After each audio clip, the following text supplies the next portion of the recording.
This is a great topic that came up yesterday during a live stream, and it touches on politics, it touches on finance, it touches on economics. So let's dive right into it. Why did the stock market go way up last Thursday when the news was breaking 6.6 million more people have lost their jobs and have filed for unemployment benefits? Because one would imagine that bad economic news would cause the stock market to go down, not up precipitously. But the opposite happened. Indeed, last Thursday, when the terrible unemployment news broke, stocks went absolutely skyrocketing for the day, and it has confused a lot of different people. And it's a great opportunity to talk through many of the different elements that are factors here. So there's a few different things going on. First of all, if you want, you can just write all of this off as mere speculation by market insiders, right? You can argue the stock market doesn't even really have any connection to the news of what's going on within the economy. It's just traders speculating and pushing stocks up and pushing stocks down, sometimes taking long positions, sometimes taking short positions when it benefits them. And there's just no meaning whatsoever in market moves related to what's happening in the economy. Now, of course, there's an element of truth to that.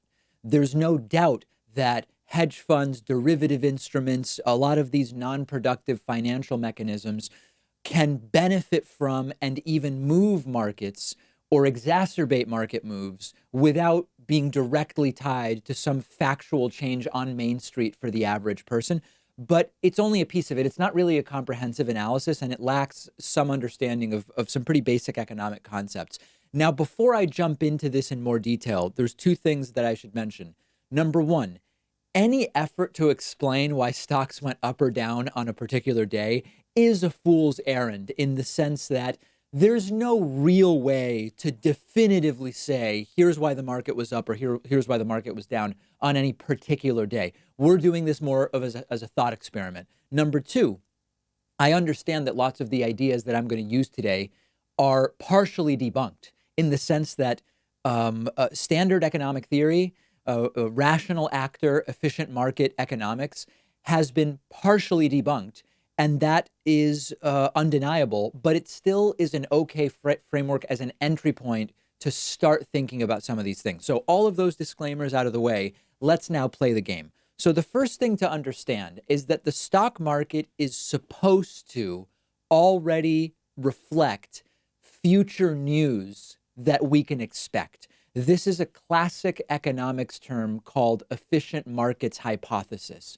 And put very simply, what efficient markets hypothesis asserts is that asset prices, the price of the Dow, the NASDAQ, the S&P 500, it reflects all available information. Now, sometimes information is available, but it's about a future event that hasn't happened yet.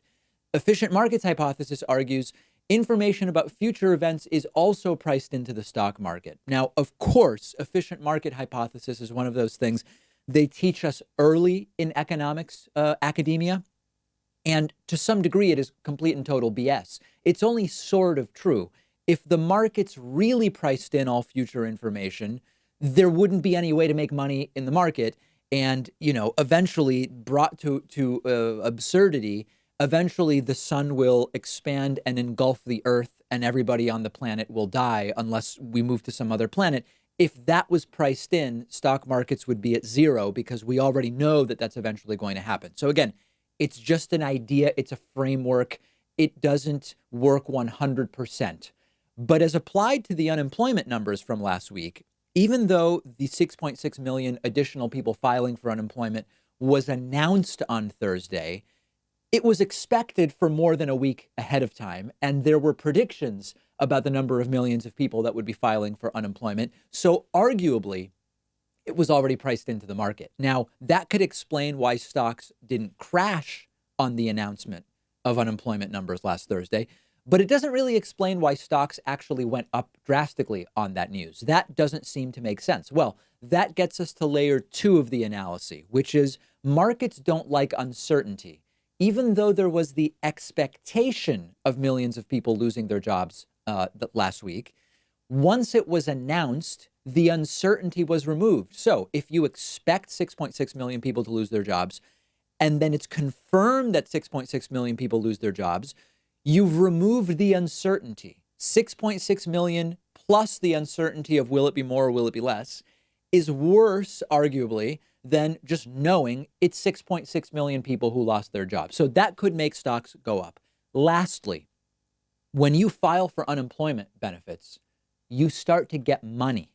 So from a market perspective, what is going to happen to the companies on the stock market when you learn almost 7 million people are going to start getting money? They're going to start getting unemployment benefits coming in, which they will spend with a lot of these companies that trade on the stock market. That could cause stocks to go up on the news of 6.6 million new unemployment claims. And then lastly, when you learn that nearly 7 million more people lost their jobs, meaning around 17 million people have lost jobs in just 3 weeks, that's a signal that this is bad enough that the government might do more stimulus. And again, stimulus injects money, much of which goes to the companies that are traded on various stock exchanges. So thinking about it this way, we at least have a plausible explanation for why terrible unemployment news correlates with the stock market going up. Lastly, remember,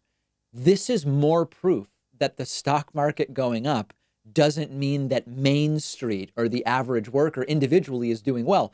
6 trillion in stimulus could be great in the aggregate for the market, but if the individual person is getting a $1,200 check 7 weeks after they've been sitting at home or whatever the case may be, maybe more like 5 weeks in some cases, you can very quickly see how aggregate market stimulus can be very good for the stock market, but not that good for the individual person who has way more than $1,200 in bills overdue and is just now getting their $1,200 check. Let me know if this type of segment is useful or interesting. And, I try to explain this is the economic concept.